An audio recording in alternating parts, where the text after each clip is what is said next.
गुरुजी, मैं हर रोज किसी कारण या गुस्से में अपने पति को बहुत उल्टा सीधा बोल देती हूँ। बढ़िया है। बोलने के उपरांत बहुत कष्ट भी होता है, लेकिन फिर अगले दिन जब पति से बात करती हूँ तो पति कहता है शायद मेरे पूर्व जन्म के कोई प्रारब्ध हो। बहुत अच्छा पति यार। बहुत अच्छा विवेकवान पति है भाई, धन्य है आपके पति को।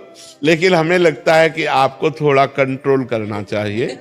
आपको मधुर वचन, प्रिय वाक्य, अगर गुस्सा आ रहा है तो मौन होकर हट जाना चाहिए। मुझे पाप तो नहीं लगेगा पति को ऐसा बोलती हूँ तो?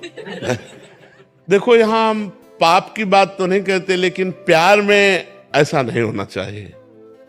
पति को वैसे भी भगवत स्वरूप माना गया, वैसे चराचर जीव भगवत स्वरूप है, पर हमारे भारत की एक मर्यादा रही है कि अपने पति का नाम तक नहीं लिया जाता था। जैसे हमने देखा है पूर्व में, अपने पति का नाम छोटू के पापा कह के भले सब उधर करते, लेकिन नाम नहीं लेती थी। माताएं बहनें इतना सम्मान करती थी, पति आ गए तो उठ के खड़े हो जाती थी, मर्यादा। अब आजकल तो समय ही बदल गया है, तो हमें लगता है समय चाहे जितना बदल जाए, धर्म नहीं बदलता। धर्म तो वैसे ही रहता है। आप लोग धर्म का परिचय जानने वाली हैं, सत्संग करने वाली हैं, तो आपको प्रिय वाक्य बोलने चाहिए। वाक्य में दरिद्रता क्या, हम जितना सजा के प्रिय वाक्य बोलेंगे उतने ही हमारा प्यार बढ़ेगा। अच्छा, माना थोड़ी प्रतिकूलता मिल रही तो हम उसको सह गए, कटु वचनों से ना बोले, हम ऐसे वचन ना बोले जिससे उनको दुख हो। देखो, कहीं ना कहीं ये दुख भरी बात है कि मेरा पूर्व का प्रारब्ध ही तो है। एक दुख भरी बात है नहीं, उनके अंतर की बात को समझो कि क्या करूं, मेरा प्रारब्ध ही तो है, मुझे सहना पड़ेगा। तो मुझे लगता है सुधार कर लिया जाए। प्यार में बड़ी ताकत है। हम एक कुत्ते को 10 दिन अगर दुलार करें तो 11वें दिन पूंछ डुलाने लगेगा। एक कुत्ता, एक पशु प्यार की भाषा को समझता है, फिर मनुष्य क्या प्यार की भाषा को नहीं समझता। हाँ, हमें लगता है कि हमारे प्यार में कमी है, हमें अपने प्यार को बढ़ाना चाहिए। साहिल जी, हरियाणा से। राधा वल्लभ। महाराज जी, आपके चरणों में कोटि कोटि प्रणाम। महाराज जी, किसी भी व्यक्ति या वस्तु पर आश्रित होना बहुत सरल सा लगता है, और प्रभु पर आश्रित होना इतना कठिन क्यों है महाराज?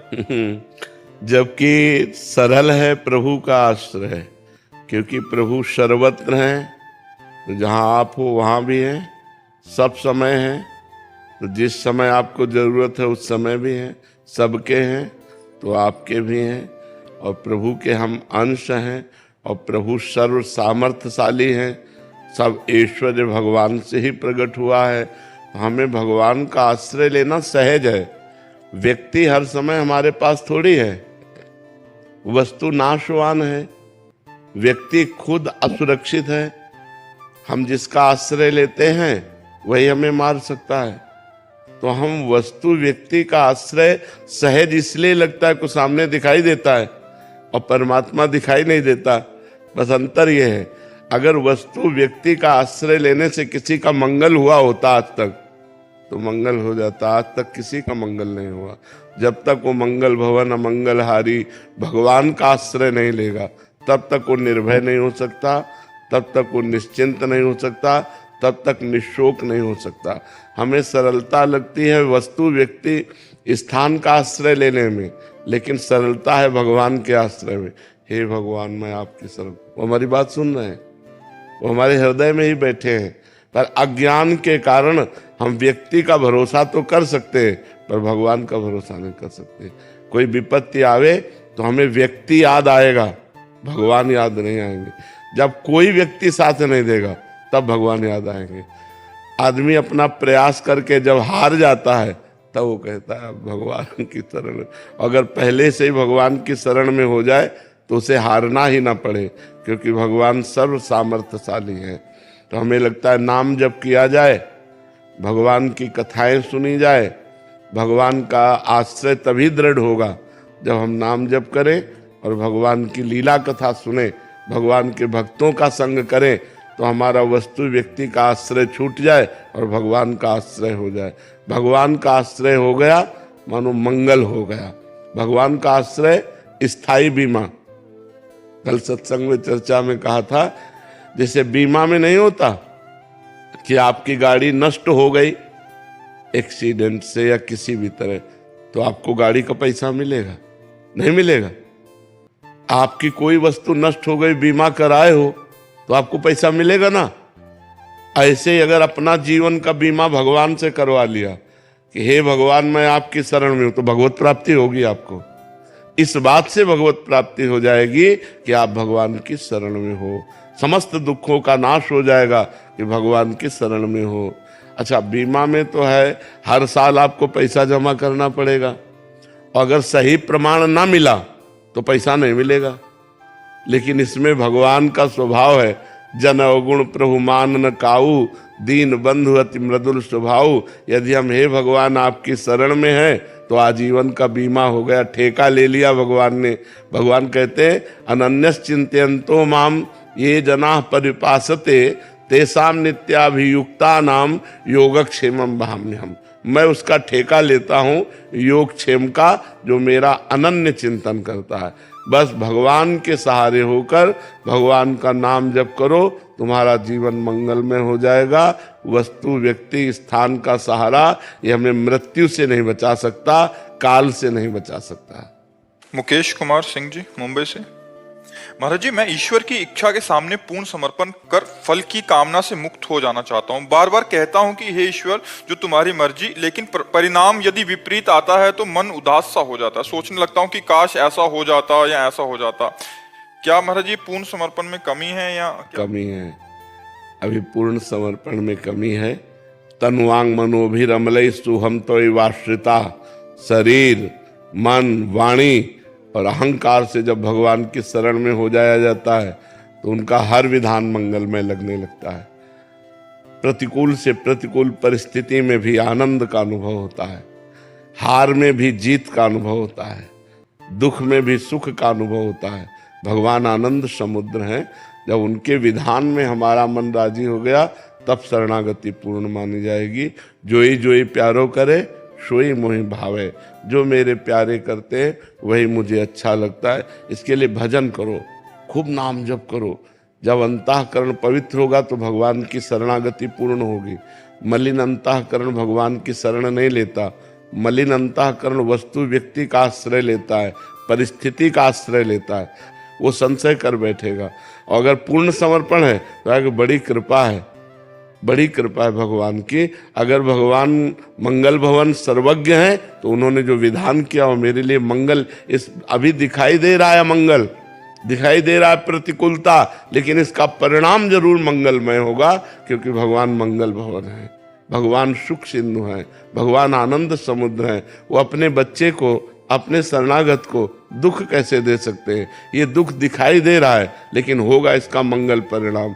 जैसे जहरीला फोड़ा हो जाए तो माँ पैसा दे करके डॉक्टर को और अपने आप से हाथ पकड़कर वो ऑपरेशन करवाती है कि इसका अगर ये जहरीला फोड़ा निकल गया तो ये सुखी हो जाएगा। ऐसे कोई पाप कर्म हमारा जो हमको दुख देने वाला है, भगवान प्रतिकूल परिस्थिति देकर उसको नष्ट कर देते। हम अज्ञानी होने के कारण जान नहीं पाते तो हम भगवान पर आरोप करने लगते हैं कृपा नहीं है। अगर कृपा होती तो हमारा काम हमारे अनुसार बन जाता, ये गलत बात है। अब हमारा अनुसार ही नहीं रहा, हम तो शरणागत हैं। अब तो जोई प्यारो करे सोई मोहि भावे। जी धीरज जी, कोलकाता से। श्री हरिवंश। राधे राधे महाराज जी, आपके चरणों में कोटि कोटि प्रणाम। महाराज जी, श्री जी की अनन्यता और गुरु में होने के लिए क्या करना पड़ता है? नाम जप। जितना अंतःकरण पवित्र होगा उतने ही वस्तु, व्यक्ति, स्थान का आश्रय छूटेगा और भगवद आश्रय होगा। चाहे गुरु का आश्रय कहो, चाहे श्री जी का आश्रय कहो। अभी हमारा आश्रय कोई व्यक्ति है, कोई वस्तु है, कोई स्थान है, अपना शरीर है, अपना मन है, अपनी इंद्रियां हैं, भोगों को भोगना है, ये सब प्रपंच है। जैसे जैसे हम भजन करते हैं हमारा हृदय निर्मल होने लगता है। निर्मल हृदय में वासना नहीं रहती, उपासना जागृत होती है। निर्मल हृदय में वस्तु, व्यक्ति, स्थान का आश्रय नहीं होता, भगवान का आश्रय होता है। इसलिए इष्ट और गुरु में प्रीति चाहने के लिए प्रेम मूल यह नाम है। खूब नाम जप करो, भगवान की लीला कथा सुनो, भगवान के चरणों का चिंतन करो, उनके आश्रित हो तो वही श्री जी से भी प्रेम करा देंगे और वही गुरु जी हैं। भगवान और गुरु दो थोड़ी होते हैं। गुरु साक्षात परब्रह्म तस्मै श्री गुरुवे नमः। गुरु साक्षात परब्रह्म परमात्मा ही गुरु है, दूसरा कोई गुरु थोड़ी है। तो जब हम भगवान का भजन करेंगे तभी हमारा मंगल होगा, और कोई उपाय नहीं है। भजन के सिवा कोई उपाय नहीं। विनिश्चितम बदामिते ना अन्यथा बचांस में हरिम भजन्ते नरा बहु सागर तरंते। निश्चित बात यह है, अन्यथा नहीं है, कि जब तक आप भजन नहीं करोगे तब तक आपका मंगल नहीं होने वाला। इसलिए खूब भजन करो, उसी से सब ठीक हो जाएगा। महाराज जी नित्य प्राप्ति भी होगी, सब कुछ प्राप्त हो जाएगा। क्या नहीं प्राप्त हो सकता भजन से? जब भगवान अधीन हो जाते हैं तो और क्या नहीं हो सकता।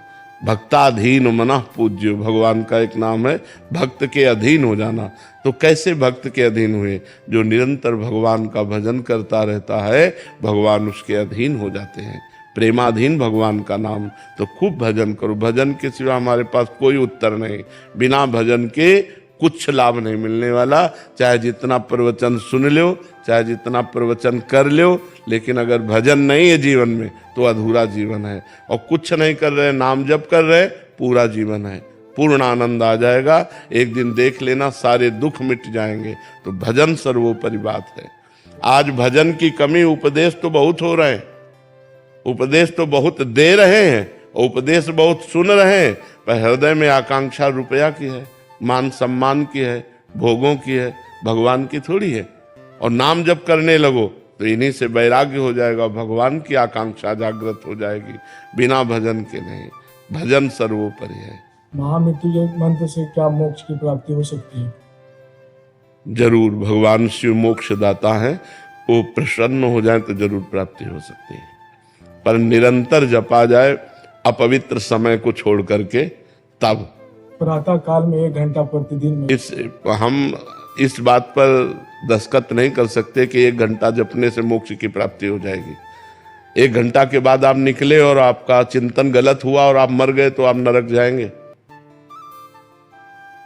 भरत जी अपना पूरा राज्य छोड़कर, रानी पुत्रों को छोड़कर गंडकी नदी के किनारे भजन कर रहे थे भगवान की प्राप्ति के लिए।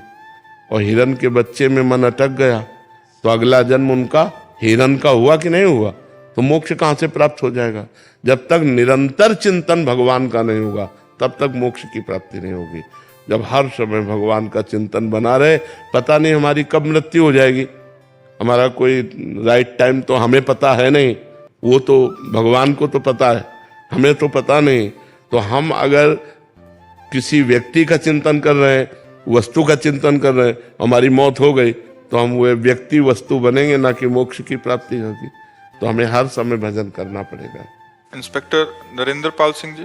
राधे राधे। महाराज जी, मुझसे सेवा के दौरान मन वचन कर्म से जो अपराध हुए हैं, क्या मेरे द्वारा भागवत कथा मूल पाठ अगर करवाया जाए तो उससे उद्धार हो सकता है?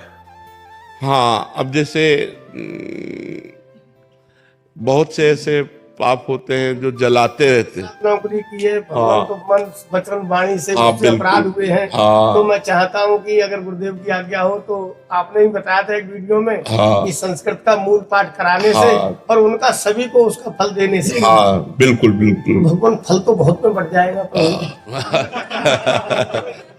भागवत ब्रह्म स्वरूप है, भागवत कृष्ण स्वरूप है। तो हमसे जो अपराध हुए हैं वो सब नष्ट हो जाए, इसलिए हम भगवान का यश नाम संकीर्तनम यस्य सर्व पाप प्रणाशनम, ये आखिरी श्लोक भागवत का है। नाम संकीर्तनम यस्य सर्व पाप प्रणाशनम प्रणामो दुख शमनम तम नमामि हरिम परम।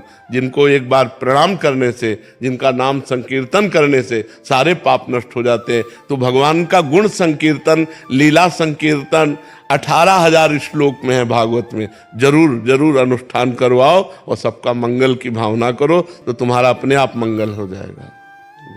नरोत्तम जी, ग्रेटर नोएडा से। राधे राधे महाराज जी।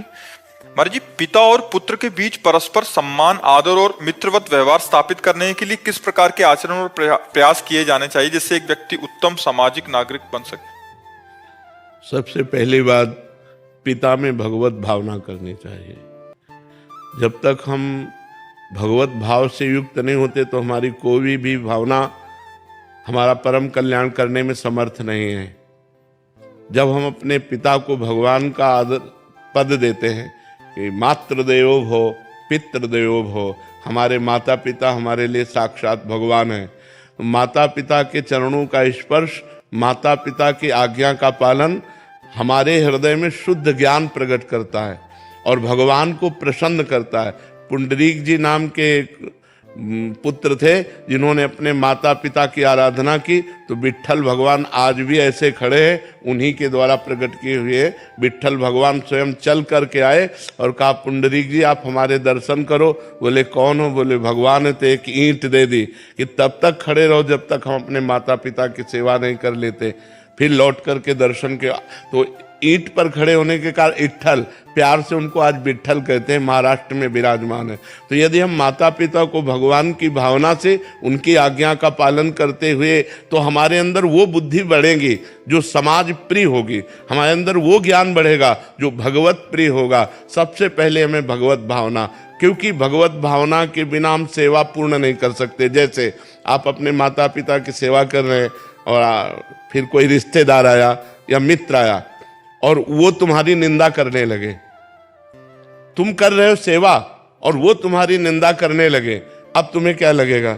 यार इतनी सेवा करता हूं फिर भी ये निंदा करते आने वाले लोगों से, तो आपकी अश्रद्धा हो जाएगी। अगर आपका ये भाव कि मेरे भगवान है तो जो बोले बोले, मेरा कर्तव्य है इनकी सेवा करना, ये भाव बना रहेगा। जब तक हम भगवत भाव नहीं रखेंगे तब तक हम अपने माता पिता की आज्ञा का पालन और माता पिता की सेवा का, देखो भगवान होते हुए भगवान श्री राम ने अपने पिता की आज्ञा का पालन करने के लिए 14 वर्ष नंगे पैर वनवास किया, बड़ा कष्ट सहा, लेकिन कभी किसी ग्राम नगर में नहीं गए।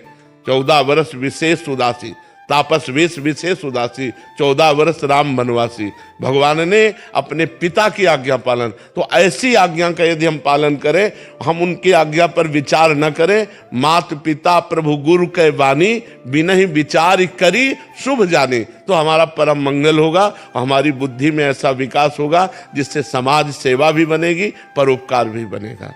और वैसे हम सबसे प्रार्थना करते, जहां तक हमारी बात सबके कानों में पहुंचे, कलयुग चल रहा है, लोग माता पिता का अपमान कर रहे हैं, ये बहुत बड़ी हानि की बात है। कभी वो सुखी नहीं रह सकते जो अपने माता पिता का अपमान करते हैं, बूढ़े माता पिता को घर से निकाल देते हैं या वृद्धाश्रम या अनाथाश्रम भेजाते हैं। उस दिन की याद करो जब तुम गोद में हगते मूतते थे, उस समय यदि वो तुम्हें अनाथालय भेज जाते तो उन्होंने तुम्हें गले लगाकर पाला, और आज जब तुम्हारा अवसर आया सेवा का तो उन्हें अनाथालय या वृद्धाश्रम या अन्य जगह, ऐसा नहीं है, ऐसा नहीं करना चाहिए।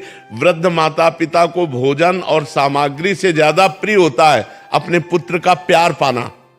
वो पैसे से नहीं दिया जा सकता, वो स्वयं से दिया जा सकता है। इसलिए अपने माता पिता को भगवत भाव से आराधना करें। ये जो आजकल नए बच्चे अपने माता पिता को मारते हैं, पीटते हैं, गाली देते हैं, घर द्वार से बाहर कर देते हैं, इनकी बड़ी दुर्गति होगी। अभी अगर जिसके माता पिता जिंदा हो, अभी अपना काम बना लो, अपने माता पिता को भगवान की तरह आराधना करो, तो भगवान तुम पर प्रसन्न हो जाएंगे। विशाल कुमार पुरोहित जी। राधे राधे। राधे राधे महाराज जी। महाराज जी, क्या मेरी तड़प ही गुरु को खींच लाएगी या मुझे कोई विशेष नियम अपनाना पड़ेगा? क्या किसी संत के आकर्षण जो महसूस होता है तो ये संकेत है? नाम जप, संत का आकर्षण मतलब भगवान की कृपा।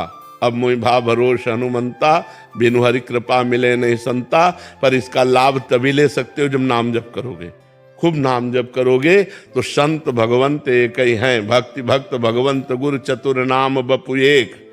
ये चार कहने को अलग अलग हैं लेकिन एक ही है। जब नाम जप करोगे तो गुरु कृपा हो जाएगी, संत कृपा हो जाएगी, भगवंत कृपा, सब नाम जप करो, खूब डट के नाम जप करो। जिस पर भगवान की कृपा हो जाती है उस पर सब पर कृपा, सबकी कृपा हो जाती है।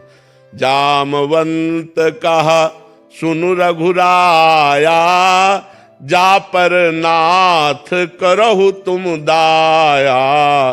ताहि सदा शुभ कुशल निरंतर, सुर नर मुनि प्रसन्नता ऊपर। सोई विजयी विनयी गुण सागर, तासु सुजस त्रैलोक उजागर। जा पर नाथ करो तुम दाया। हे हरि, हे रघुनाथ जी, जिस पर आप कृपा करते तो सुर नर मुनि प्रसन्नता ऊपर सब उस पर प्रसन्न हो जाते। सोई विजयी विनयी गुण सागर, वो विजयी हो जाता है, वो विनय संपन्न होता है, उसके अंदर सारे भागवतिक सद्गुण आ जाते हैं।